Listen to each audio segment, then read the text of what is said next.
The Lord, जय मसीह की। मैं हूं सुनील और आप देख रहे हैं योर लाइफ चैनल। दोस्तों, रोज़ की भांति आज भी मैं नए विषय के साथ, ज्ञानवर्धक विषय के साथ उपस्थित हूं। और आज का विषय है यीशु से चंगाई पाने के लिए कौन कौन से महत्वपूर्ण शर्तें हैं या महत्वपूर्ण बिंदु हैं। आज हम उन बिंदुओं पर बात करेंगे जिनको अगर हम पूरा करते हैं तो हमको यीशु मसीह से चंगाई मिल सकती है। क्योंकि जब तक हम उन ज़रूरी शर्तों को पूरा नहीं करेंगे, यीशु मसीह से हमको कभी चंगाई मिलने वाली नहीं है। अगर आप भी यीशु मसीह से चंगाई को प्राप्त करना चाहते हैं तो मेरे साथ बने रहिए और इस वीडियो को देखते रहिए और जानिए किस प्रकार से हम यीशु से चंगाई को प्राप्त कर सकते हैं।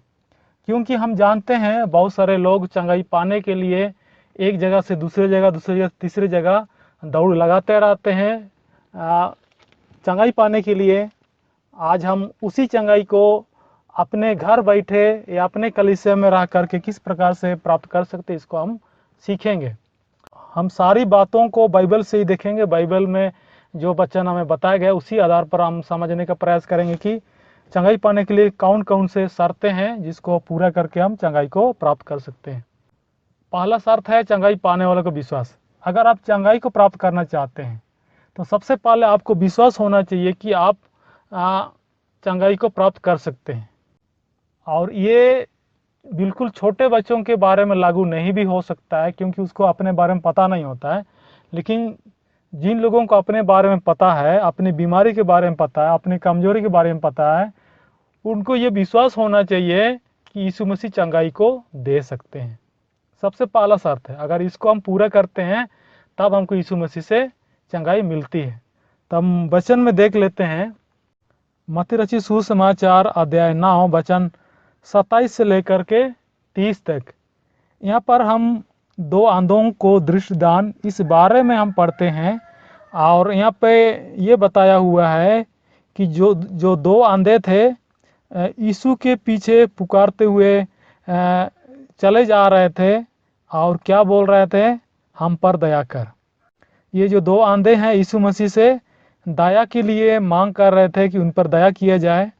और जब वे दोनों अर्थात दो अंधे जब यीशु के पास पहुंचते हैं तो यीशु उनको पूछते हैं। 28 में हम देखते हैं, यीशु ने उनसे कहा, क्या तुम्हें विश्वास है कि मैं यह कर सकता हूं? तो यीशु मसीह उन दोनों से पूछता है, क्या तुम दोनों को विश्वास है कि मैं तुम्हारी आंखों को ठीक कर सकता हूं, कि तुम देखने लग जाओगे? तो उन्होंने उससे कहा, हाँ प्रभु। सबसे पहले तो यीशु मसीह उनके विश्वास की परख की कि वह दोनों को कितना विश्वास है मुझ पर कि मैं उनको ठीक कर सकता हूं या नहीं। तो उन्होंने यीशु मसीह को जवाब दिया कि तू ठीक कर सकता है। और उसी समय यीशु ने उनके आंखों को छुआ और क्या बोला 29 में, तुम्हारे विश्वास के अनुसार तुम्हारे लिए हो। और बाइबल आगे में बताती है कि जैसा दोनों का विश्वास था उसी प्रकार उन दोनों की आंखें खुल गई और देखने लग गए। अगर यहाँ पर ये जो दो अंधे थे ये दोनों को विश्वास नहीं होता तो उन दोनों को चंगाई नहीं मिलता। इसलिए यीशु मसीह सबसे पहले उनका विश्वास को परख लिया था कि दोनों को कितना विश्वास है। हमारे मामले में वही होता है। अगर हम यीशु से चंगाई को प्राप्त करना चाहते हैं तो यीशु मसीह हमारे विश्वास को भली भांति परखता है कि हमको विश्वास है कि नहीं है, यीशु मसीह चंगाई दे सकता है कि नहीं, इसको परख लेता है। अगर हमारे अंदर में अच्छा विश्वास है, चंगाई पाने के लायक विश्वास है, तो हम चंगाई को प्राप्त कर सकते हैं। आपने देखा होगा कहीं सभा स्थल में एक प्रार्थना से कितने लोगों को चंगाई मिलती है और कितने लोगों को नहीं मिलती है। इसका कारण क्या है? जो लोग विश्वास करते हैं यीशु मसीह पर उनको चंगाई मिल जाती है, और जो लोग विश्वास नहीं करते हैं उनको चंगाई नहीं मिलती है। और अगला कारण है, अगला शर्त है पीड़ित लोगों के लिए दूसरों का विश्वास। क्योंकि जब हमारे परिवार में कोई भाई या कोई सदस्य बीमार है तो उनके ठीक होने का हम परिवार वालों का क्या विश्वास है? क्या हम परिवार वाले विश्वास कर रहे हैं कि ये जो बीमार है, ये जो मरीज है, ठीक हो सकता है? इसका भी महत्वपूर्ण रोल रहता है, इसका भी महत्वपूर्ण देन रहता है कि परिवार वालों का विश्वास कैसा है, उस मरीज के प्रति ठीक हो सकता है या नहीं। इसके लिए भी हम वचन को पढ़ेंगे। वचन हम देखेंगे मत्ती रचित सुसमाचार उसका अध्याय 8 वचन 5 से 8। यहाँ पर लिखा हुआ है, जब वह कफरनहूम में आया तो एक सूबेदार ने उसके पास आकर उससे विनती की, हे प्रभु, मेरा सेवक घर में लकवा रोग से बहुत दुखी पड़ा है। उसने उससे कहा, मैं आकर उसे चंगा करूंगा। सूबेदार ने उत्तर दिया, हे प्रभु, मैं इस योग्य नहीं कि तू मेरी छत तले आए, परंतु केवल मुख से कहा दे तो मेरा सेवक चंगा हो जाएगा। जी हाँ, यहाँ पर एक सूबेदार का विश्वास। तो सबसे पहले तो यीशु मसीह के पास अपनी समस्याओं को रखा और बताया कि जो मेरा सेवक है घर में लकवा का रोगी है, चल फिर नहीं सकता है। तो यीशु मसीह जब ये बात को सुना तो यीशु मसीह बोला, क्या तू चाहता है कि मैं तुम्हारे घर आऊँ उसको चंगा करूँ? तो सूबेदार ने बोला, नहीं गुरु, ऐसा नहीं, नहीं प्रभु, ऐसा नहीं। तो सूबेदार ने उत्तर दिया, हे प्रभु, मैं इस योग्य नहीं कि मेरी छत तले तू आए, परंतु केवल मुख से कहा दे तो मेरा सेवक चंगा हो जाएगा। यहाँ पर सूबेदार का विश्वास है कि यीशु मसीह जहाँ भी है वहीं से कहा दे कि जा, तेरा सेवक चंगा हो गया, इस प्रकार बोल दे तो चंगाई को प्राप्त कर सकता है। ये सूबेदार का विश्वास है, क्योंकि हम जानते हैं यीशु मसीह सर्वव्यापी है, सर्वशक्तिमान है, सब जगह मौजूद है। इसलिए जरूर नहीं कि उसको उसके घर, सूबेदार के घर जाकर के उसके सेवा को चंगा करने की जरूरत पड़े। तो यही बात सूबेदार भी बोल रहा है कि आप यहीं से बोल दीजिए तो मेरा सेवक चंगा हो जाएगा। और यहाँ पर सूबेदार का यीशु को अपने घर नहीं बुलाने के पीछे भी और एक कारण हो सकता है, क्योंकि सूबेदार यीशु मसीह को ग्रहण नहीं किया होगा और इस कारण से यीशु मसीह को अपने घर बुलाना नहीं चाहता था और वो चाहता था कि यहीं से बोले और मेरा सेवक चंगा हो जाए। तो यहाँ पर हम देखते हैं कि एक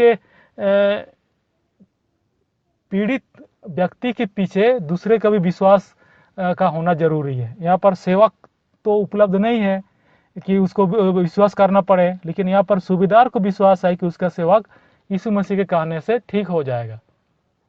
तो अगर आपके घर में कोई मरीज है, कोई रोगी है, उसके लिए परिवार के लोगों को भी विश्वास करना, आप लोगों को भी विश्वास करना होगा, तब जाकर के उसको चंगाई मिलेगी। अगर आप विश्वास नहीं करते हैं, केवल मरीज विश्वास करेगा तो चंगाई हो सकता है नहीं भी मिले, क्योंकि बाइबल हमें इसी प्रकार बताती है। इसलिए मैं बोल रहा हूँ कि पीड़ित लोगों के लिए दूसरों का विश्वास अर्थात परिवार वालों का विश्वास भी जरूरी है, तब जाकर के यीशु मसीह चंगाई को देते हैं। अब अगला और अंतिम शर्त है, बिंदु है, चंगाई देने के लिए अभिषिक्त का विश्वास। जी हाँ, जिस आदमी से आप प्रार्थना करवा रहे हैं या जिस आदमी के प्रार्थना करने से यीशु मसीह आपको चंगाई देगा, उसका भी विश्वास होना जरूरी है। उसको इतना विश्वास होना चाहिए कि अगर मैं प्रार्थना करूंगा तो यीशु मसीह इसको स्पर्श करेगा, इसको चंगाई देगा। ऐसे नहीं कि मेरे प्रार्थना से चंगाई मिलेगा, ऐसा बात नहीं है। जो भी सेवा का दास है उसको विश्वास होना चाहिए कि मैं प्रार्थना करूंगा और यीशु मसीह इसको चंगाई देगा या छुटकारा देगा। तो इस प्रकार का विश्वास भी होना जरूरी है। इसके लिए भी हम बाइबल से वचन को देख लेते हैं और ये है पहला कुरिन्थियों अध्याय 12 वचन 9। यहाँ पर लिखा हुआ है, किसी को उसी आत्मा से विश्वास, किसी को उसी आत्मा से चंगा करने का वरदान दिया जाता है। यहाँ पर आत्मा का मतलब है पवित्र आत्मा। जो भी हमारे हृदय में काम करता है, चंगाई देने का काम करता है या दूसरे प्रकार का काम करता है, ये पवित्र आत्मा काम करती है। पवित्र आत्मा के द्वारा हमको चंगाई मिलता है। और ये जो अभिषिक्त दास है उसको भी विश्वास होना चाहिए कि मेरे प्रार्थना करने से यीशु मसीह इस मरीज को स्पर्श करेगा, छुएगा और ये ठीक हो जाए। इस प्रकार का विश्वास होना जरूरी है। अगर दास का विश्वास नहीं है तो चंगाई नहीं भी मिलती है। इसलिए दास को या सेवक को विश्वास होना जरूरी है कि मेरे प्रार्थना के बाद यीशु मसीह इसके जीवन में काम करेगा और इसको चंगाई देगा या इसको छुटकारा देगा। तो इस प्रकार से हमने जाना कि यीशु मसीह से चंगाई पाने के लिए हमें 3 चीज़ों को पूरा करना जरूरी है, 3 शर्तों को मानना जरूरी है, जिसके बाद ही हम चंगाई को प्राप्त कर सकते हैं। अगर आप भी चंगाई प्राप्त करना चाहते हैं तो आप इन 3 बातों को ध्यान रखिए और यीशु मसीह से चंगाई को प्राप्त करिए। जिस प्रकार बाइबल में यीशु मसीह के बारे में वर्णन हम पाते हैं, यीशु मसीह के कार्यों के बारे में हम पाते हैं, उसी प्रकार आपके जीवन में यीशु मसीह कार्य करेगा, आपको भी चंगाई देगा। परमेश्वर इन वचनों के द्वारा आपको बहुत ऐसे आशीष दे। आमीन।